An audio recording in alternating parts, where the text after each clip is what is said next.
BBC दुनिया में आज देखिए, श्रीलंका के साथ साथ साउथ ईस्ट एशिया में भी भारी बारिश ने मुश्किल बढ़ाई। श्रीलंका में भारी तबाही मचा गया साइक्लोन दित्वा, कई लोगों की मौत, रेस्क्यू ऑपरेशन जारी। इंडोनेशिया, थाईलैंड और मलेशिया में भी बारिश से नुकसान, दिखाएंगे रिपोर्ट। रूस यूक्रेन जंग रोकने की कोशिशें और हुई तेज, रूस गए अमेरिका के प्रतिनिधि, यूक्रेन के राष्ट्रपति पहुंचे फ्रांस। क्या इस हफ्ते बन पाएगी बात? हंगामे के साथ शुरू हुआ संसद का शीतकालीन सत्र, विपक्ष एसआईआर और कथित वोट चोरी पर चर्चा पर अड़ा। संसदीय कार्य मंत्री किरण रिजिजू ने कहा, सरकार चर्चा के लिए तैयार, मगर डेडलाइन ना थोपे विपक्ष। बीबीसी की इन्वेस्टिगेशन में सामने आया, जॉर्जिया में प्रदर्शनकारियों पर इस्तेमाल हुआ था वर्ल्ड वॉर 1 का केमिकल वेपन। देखेंगे स्पेशल रिपोर्ट। और अफ्रीकी देश सूडान में गृह युद्ध में रुक नहीं रही लोगों की तकलीफों का सिलसिला, शहर पर विद्रोहियों का कब्जा होने पर जान बचाकर भागे लोगों से सुनेंगे उनकी कहानी। आप देख रहे हैं बीबीसी दुनिया, मैं हूं सारिका सिंह। थाईलैंड से लेकर इंडोनेशिया और श्रीलंका तक बाढ़ और तूफान ने लोगों की मुश्किलें बढ़ा दी हैं। चक्रवाती तूफान दित्वा श्रीलंका में भारी तबाही मचाने के बाद भारत की ओर बढ़ा। श्रीलंका के राष्ट्रपति ने कहा है कि उनका देश अपने इतिहास के सबसे मुश्किल कुदरती आपदा से जूझ रहा है। इस बाढ़ में कम से कम 340 लोगों के मारे जाने की खबर है। रविवार यानी कल शाम को राष्ट्रपति ने देश को संबोधित किया और कहा कि तबाही इतने बड़े पैमाने पर हुई है कि ये अंदाजा लगाना मुश्किल हो रहा है कि इससे उबरने में कितना खर्च होगा। और श्रीलंका की बात करेंगे, लेकिन भारी बारिश का दौर साउथ ईस्ट एशियन देशों थाईलैंड, इंडोनेशिया और मलेशिया में भी जारी है और वहां जानमाल का भारी नुकसान हुआ है। अकेले इंडोनेशिया में 500 से ज्यादा लोगों की मौत हुई है। देखिए बीबीसी संवाददाता जो इनवुड की रिपोर्ट। इंडोनेशिया के सुमात्रा द्वीप में लोग अभी भी फंसे हुए हैं और बेबस हैं। पानी ने सब कुछ तबाह कर दिया है। ये सब भारी बारिश के कारण हुआ, जिसे साइक्लोन सेनियार ने और खतरनाक बना दिया। इससे ये दक्षिण पूर्व एशिया की सबसे भयानक बाढ़ों में से एक बन गई। ऐसी बाढ़ जो पिछले कई सालों में नहीं देखी गई। जान बचाकर भागने वाले वायरोहाना जैसे कई लोगों के पास अब कुछ नहीं बचा है। पानी ने सब कुछ बहा दिया। हमें नहीं पता था कि करना क्या है। हमने बस हार मान ली। अपने कुछ कपड़ों के साथ हम भागे। हमारे पास कुछ लेने का वक्त नहीं था। मगर एचे प्रांत के शहरों और गांवों से होकर सिर्फ पानी ही नहीं गुजरा। बारिश से हुए मडस्लाइड ने कई बस्तियों को तहस नहस कर दिया। यहाँ देखिए, इस महिला के घर में अब क्या बचा है। बचाव कर्मी लोगों को बचाने की कोशिश कर रहे हैं, लेकिन इन हालात ने पहले से ही मुश्किल इस काम को और कठिन बना दिया है। इवेट के माता पिता समेत सैकड़ों लोग अभी भी लापता हैं। हमें पता चला कि बाढ़ आई थी और हमारे माता पिता का घर तबाह हो गया था। हमने वहां जाने की कोशिश की, लेकिन सड़क ब्लॉक थी और वहां पहुंचना मुमकिन ही नहीं था। जब हम वहां पहुंचे तो घर नहीं मिला, वो हिलस्लाइड के नीचे दब चुका था।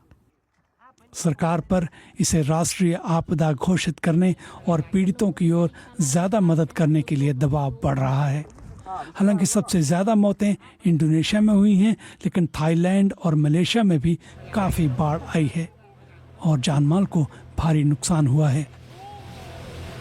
और ये वो पल था जब एक थाई रेस्क्यू बोट बाढ़ के उफनते पानी में डूब गई, लेकिन उस पर मौजूद लोगों को बाद में बचा लिया गया। वहीं श्रीलंका में दित्वा नाम का एक अलग तूफान भी वैसी ही तबाही लेकर आया है। सैकड़ों लोग मारे गए हैं या लापता हुए हैं। वहीं हजारों लोग बेघर हुए हैं और लाखों लोग बिना बिजली के रह रहे हैं। जिन्हें कभी सदी में एक बार होने वाली घटनाएं बताया जाता था, अब जिंदगी की हकीकत बनती जा रही हैं। बीबीसी संवाददाता जो इनवुड की रिपोर्ट। श्रीलंका चक्रवाती तूफान दित्वा से हुए नुकसान से उबरने की कोशिश कर रहा है। इस आपदा के आने के बाद भारत ने अपने इस पड़ोसी देश की मदद के लिए हाथ बढ़ाया। भारत के विदेश मंत्रालय के मुताबिक श्रीलंका की मदद के लिए भारत ने 28 नवंबर को ऑपरेशन सागर बंधु शुरू किया। तुरंत 2 नेवी शिप्स के जरिए आपातकालीन राशन कोलंबो भेजा गया। इसके अलावा भारतीय वायुसेना के 3 एयरक्राफ्ट तैनात किए गए। भारत अब तक श्रीलंका को 53 टन राहत सामग्री सौंप चुका है। और श्रीलंका में तबाही मचाने के बाद दित्वा तूफान भारत की ओर बढ़ रहा था। आज एक्स पर पोस्ट कर मौसम विभाग ने बताया कि चक्रवाती तूफान दित्वा बीते रोज बंगाल की खाड़ी के दक्षिणी पश्चिमी हिस्से और उससे सटे उत्तरी तमिलनाडु पुदुचेरी में कमजोर होकर एक डिप्रेशन में बदल गया है। ये अब उतना तेज नहीं रहा और अब कुछ हिस्सों में भारी और कुछ में बहुत भारी बारिश हो सकती है। इस बीच करीब 4 साल से चल रही रूस यूक्रेन जंग को रोकने की कोशिशें क्या कामयाब होंगी? इस हफ्ते ये तस्वीर कुछ साफ हो सकती है। यूक्रेन के राष्ट्रपति वोलोदिमीर ज़ेलेंस्की ने पेरिस में फ्रांस के राष्ट्रपति इमैनुअल मैक्रोन से मुलाकात की है। ज़ेलेंस्की ऐसे वक्त फ्रांस पहुंचे हैं जब उन्हें देश के अंदर भ्रष्टाचार के एक मामले की वजह से अपने सहयोगी और जंग रोकने के लिए मामले में नेगोशिएशन करने वाले मेन नेगोशिएटर एंड्री यरमाक को हटाना पड़ा है। वहीं कल यूक्रेन के नए नेगोशिएटर रुस्तम उमरोव ने फ्लोरिडा में अमेरिका के अधिकारियों से मुलाकात की। उमरोव ने कहा कि बातचीत मुश्किल तो थी मगर काफी कारगर रही। वहीं ट्रंप के स्पेशल ऑनवॉय स्टीव विटकॉफ रूस गए हैं। इस पर और जानकारी दे रहे हैं बीबीसी संवाददाता ह्यू स्कॉफिल्ड। ऐसा लगता है कि पुतिन बातचीत करते वक्त थोड़ी मजबूत स्थिति में रहेंगे। जैसा कि हम जानते हैं, इस शांति प्रक्रिया की शुरुआत उस पीस प्लान से हुई थी जो अमेरिका ने बनाया था, मगर वो रूस के काफी पक्ष में था और उसके बाद से काफी कुछ बदल गया है। जिनीवा में यूरोप के नेताओं ने अपना प्रभाव दिखाने की कोशिश की थी। अमेरिका में भी सब एक मत नहीं है। मार्को रूबियो विटकॉफ के मुकाबले यूक्रेन के पक्ष में ज्यादा दिख रहे हैं, लेकिन ये कहना भी तार्किक होगा कि ज़ेलेंस्की अभी अच्छी स्थिति में नहीं है। अभी हवा पुतिन के पक्ष में बहती दिख रही है। और रूस के ही पड़ोसी देश जॉर्जिया में सरकार के खिलाफ बीते 1 साल से प्रदर्शन चल रहे हैं। बीबीसीआई की इन्वेस्टिगेशन में पता चला है कि 1 साल पहले प्रदर्शनों के दौरान अधिकारियों ने केमिकल वेपन यानी रासायनिक हथियार इस्तेमाल किया था। देखिए बीबीसी संवाददाता जेम्स कुमरसामी की रिपोर्ट। नवंबर 2024 में तिब्लिसी की सड़कें हजारों प्रदर्शनकारियों से भर गई थीं। ये लोग जॉर्जिया सरकार के यूरोपीय संघ में शामिल होने की चर्चा से पीछे हटने के फैसले से नाखुश थे। पुलिस ने इन पर पानी की बौछारें की। हवा में बहुत ही बुरी गंध फैल गई और सांस लेना मुश्किल हो गया। गेला जैसे ही कई प्रदर्शनकारियों को उल्टी, सांस लेने में तकलीफ और त्वचा में जलन जैसी तकलीफों से जूझना पड़ा। मेरे चेहरे के इस हिस्से पर बहुत जलन हो रही थी। शायद इस हिस्से में पानी ज्यादा लगा था। बच्चों के ये डॉक्टर प्रदर्शनकारी भी थे। इन्होंने उन 300 से ज्यादा लोगों को स्टडी किया जो प्रदर्शनों के दौरान आंसू गैस और वाटर कैनन की चपेट में आए थे। कुछ मामलों में 30 दिन से भी ज्यादा वक्त तक लक्षण दिखे, जो कि परेशानी की बात थी।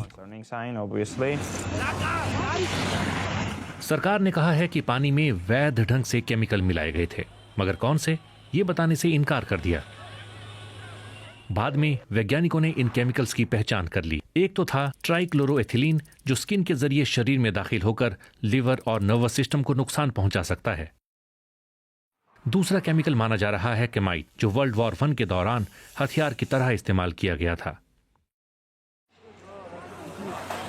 टॉर्चर के मामलों पर यूएन के विशेष अधिकारी ने कहा है कि ऐसा करना सीमाओं का उल्लंघन है। How I would describe the water cannons infused with different toxins. अलग तरह की जहरीली चीजें वाटर कैनन में मिलाना गैर जरूरी था। इन्हें दुनिया भर में गंभीरता से रेगुलेट नहीं किया जाता। ऐसे में मुझे लगता है कि ये एक्सपेरिमेंट था Consider it as an experimental weapon. और लोगों के ऊपर कभी एक्सपेरिमेंट नहीं होने चाहिए। ये मानवाधिकार कानूनों का उल्लंघन है। Absolutely in violation of human rights law. Georgia में सरकार विरोधी प्रदर्शन 1 साल से भी ज्यादा वक्त से चल रहे हैं। एक्टिविस्ट और प्रदर्शनकारी बताते हैं कि उन पर सरकार का प्रेशर बढ़ा है। कईयों पर हजारों डॉलर का भारी भरकम जुर्माना लगा है और कई गिरफ्तार किए गए हैं। वहीं जॉर्जिया के अधिकारियों का कहना है कि उन्होंने जो किया है जनता के हित में पूरे कानूनी ढंग से किया है। उनका कहना है कि पानी में अज्ञात केमिकल्स मिलाने के आरोप बेबुनियाद हैं और पुलिस ने क्रूर अपराधियों के अवैध कामों के खिलाफ कानून के दायरे में रहते हुए कार्रवाई की थी। इस बीच तिब्लिसी की सड़कों पर प्रदर्शनों का दौर जारी है। बीबीसी संवाददाता जेम्स कुमरसैमी की रिपोर्ट। और बात गृहयुद्ध से जूझ रहे अफ्रीकी देश सूडान की। वहां सेना और पैरामिलिट्री आरएसएफ के बीच चल रही जंग के कारण 1 करोड़ 20 लाख लोगों को अपना घर बार छोड़ना पड़ा है। देश के पश्चिम में स्थित सेना के मजबूत गढ़ अल फशर पर आरएसएफ 500 दिन की घेराबंदी के बाद कब्जा करने में सफल हुई है। इसके बाद आम लोगों के खिलाफ बड़े पैमाने पर हुई हिंसा की खबर आई। बीबीसी संवाददाता बारबरा प्लेट अशर उन पहले अंतर्राष्ट्रीय पत्रकारों में से एक हैं जिन्होंने जान बचाकर भागे लोगों से बात की है। देखिए उनकी ये रिपोर्ट, जिसके कुछ हिस्से परेशान कर सकते हैं। डर से आज़ादी के बीच एक और सुबह। अब ये रेगिस्तान सुरक्षित पनाहगाह बन गया है। सूडान के अल-फशर से सैकड़ों किलोमीटर का सफर तय करके ये लोग सेना के कब्जे वाले इलाके में बने इस कैंप में पहुंचे हैं। अभी पहुंचे लोगों की जांच हो रही है कि कहीं वो आरएसएफ से तो नहीं जुड़े हुए हैं। इनमें से ज्यादातर लोग खाली हाथ हैं, मगर वो साथ लाए हैं दर्द, हिंसा और अपनों को खोने की कहानियां। अब्दुल्ला की पत्नी की 4 महीने पहले गोलाबारी में मौत हो गई थी। जब अल-फशर पर कब्जा हो रहा था तो वो अपनी 3 बेटियों को लेकर भागे, लेकिन रास्ते में वो इन्हें भी खो सकते थे। भगदड़ के बीच आरएसएफ लड़ाकों ने उन्हें पीटा। चेक पॉइंट पर अफरा तफरी में बेटियां उनसे अलग हो गईं। आरएसएफ ने बुजुर्ग पुरुषों और महिलाओं से कहा कि वो युवा पुरुषों से अलग होकर खड़े हों। मैंने अपनी बेटियों को एक महिला के हवाले कर दिया।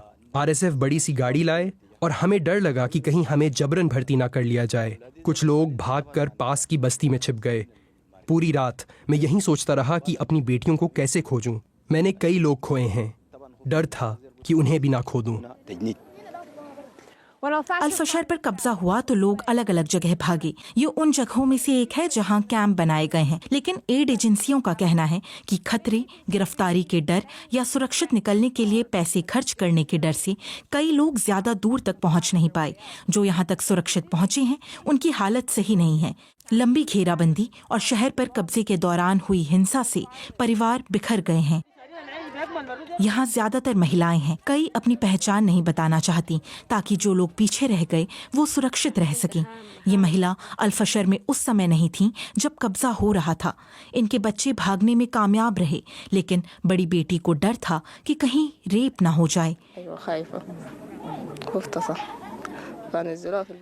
उन्होंने बताया कि चेक पॉइंट पर आरएसएफ ने एक लड़की को कार से बाहर निकाला। हमें उन्हें छोड़ना पड़ा। मुझे डर था कि कहीं हर चेक पॉइंट पर वो एक लड़की को ना ले जाएं। ये लोग अपनी दादी के साथ सफर कर रहे थे, लेकिन दादी की रास्ते में ही मौत हो गई।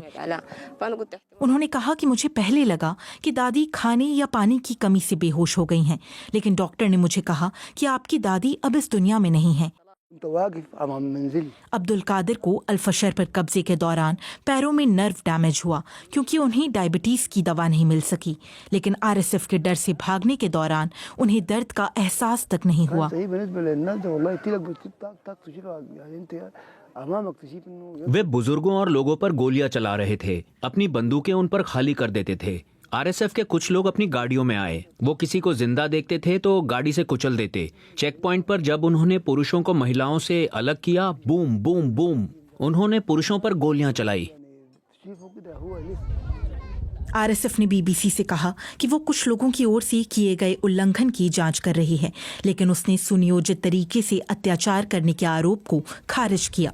दोनों पक्ष एक दूसरे पर वॉर क्राइम का आरोप लगा रहे हैं। सूडान के गृह युद्ध में आया ये मोड़ दुनिया का ध्यान संघर्ष को खत्म करने की ओर खींच रहा है, लेकिन जो लोग बचकर भागे हैं उन्हें नहीं पता कि आगे क्या होगा।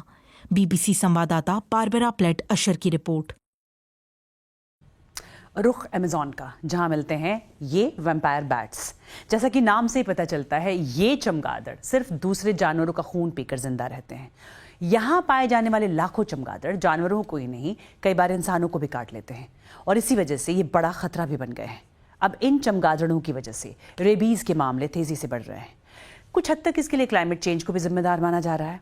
अब साइंटिस्ट की एक टीम स्कॉटलैंड से अमेज़न पहुंची है और उम्मीद जगी है कि शायद इस मुश्किल का कोई रास्ता निकल सकता है। देखिए बीबीसी संवाददाता केविन कीन की रिपोर्ट। अमेज़न में वो लंबे वक्त से लोगों के साथ ही रहते आए हैं और अक्सर ऐसी गुफाओं में वो अपना बसेरा बनाते हैं। लेकिन अब वैम्पायर बैट्स रेबीज वायरस से ज्यादा प्रभावित हो रहे हैं और वो इसे फैला भी रहे हैं। ऐसे में वैज्ञानिक उन पर माइक्रोचिप और गुफाओं के मुहाने पर सेंसर लगाकर उनका मूवमेंट रिकॉर्ड करते हुए इस संक्रमण पर नजर रख रहे हैं। इन चमगादड़ों को पहले ही पकड़कर प्रोसेस पूरा किया जा चुका है, तो अब हम बस इन्हें जाने देंगे, देखेंगे कि ये कितनी दूर तक उड़ते हैं। वैसे आपको इसकी पीछे वाली टांग पकड़नी होती है और ये पूरी तरह तैयार है।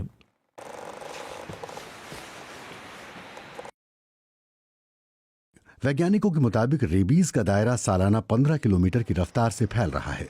इस संक्रमण को ट्रैक करने का मतलब है कि समय रहते वहां रह रहे लोगों को वैक्सीन दी जा सकती है, और ये बेहद जरूरी है क्योंकि एक संक्रमित वैम्पायर बैट के काटने का मतलब है कि मौत लगभग पक्की है। तो अमेज़न जैसे इलाकों में आए दिन लोगों को चमगादड़े काट रही हैं और कई सालों तक कुछ नहीं होता, फिर अचानक लोगों की मौत होनी शुरू हो जाती है। कुछ 100 लोगों वाले छोटे से गांव में इस वायरस की वजह से कम समय में ही 20 से 30 लोगों की मौत हो सकती है। ग्लासगो की लैब में वायरस की सीक्वेंसिंग करने से वैज्ञानिकों को और गहराई से चीजें समझ आ पाती हैं। अलग अलग स्ट्रेन पहचानने से पता चलता है कि वायरस कैसे फैल रहा है। अलग अलग वायरस को पहचानने के लिए सीक्वेंस की जानकारी बेहद जरूरी है। उसी जानकारी से हम समझ सकते हैं कि कोई वायरस एक जगह से दूसरी जगह क्यों फैला, और वो भी उसी समय क्यों फैला। इन खतरनाक वैम्पायर बैट्स को कैद करना पेचीदा काम है, लेकिन वो किसान जो इनके साथ रहते हैं, उन्हें हर पल इनसे काटे जाने का डर बना रहता है। इस अहम रिसर्च को लीड कर रही ग्लासगो यूनिवर्सिटी की टीम को उम्मीद है कि चमगादड़ों के लिए बन रही वैक्सीन से ये खतरा कम हो जाएगा, लेकिन इस उम्मीद के हकीकत में तब्दील होने में अभी वक्त लग सकता है। बीबीसी संवाददाता केविन कीन की रिपोर्ट। और क्रिसमस है तो इस महीने के आखिरी हफ्ते में, लेकिन रौनक अभी से ही दिखने लगी है। ब्रसेल्स में लाइट और म्यूजिक के साथ इसे मनाया जा रहा है।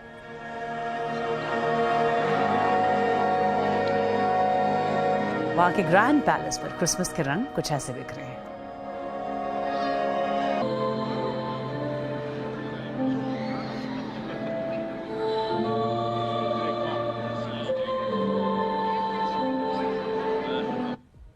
और बीबीसी दुनिया में आज के लिए इतना ही। कार्यक्रम पर आप मुझे फीडबैक दे सकते हैं। एक्स पर मेरा हैंडल है @BBC सारिका। बीबीसी दुनिया के साथ कल फिर हाजिर होंगे।